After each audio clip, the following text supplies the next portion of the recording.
hello hello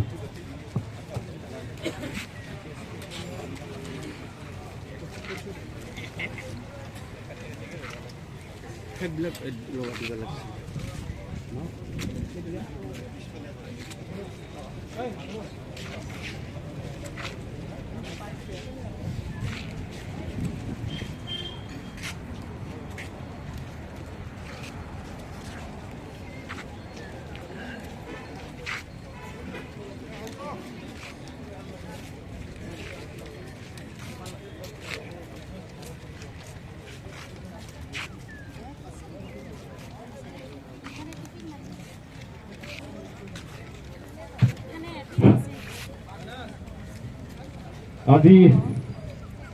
অসমৰ অন্যতম ভূমিপুত্ৰ কছাৰীমূলীয় জনজাতি শৰণীয়া কছাৰী জনগোষ্ঠীৰ আটাইকেইটা জাতীয় মূল সংগঠনে জনগোষ্ঠীটোৰ অতীজৰে পৰাই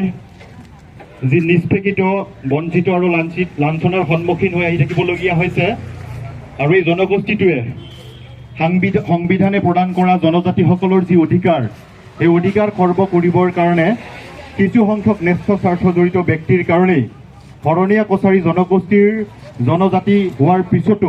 বিভিন্ন সময়ত জনজাতীয় প্ৰমাণপত্ৰৰ সমস্যাৰ সন্মুখীন হৈ আহি থাকিবলগীয়া হৈছে আৰু শেহতীয়াভাৱে 2023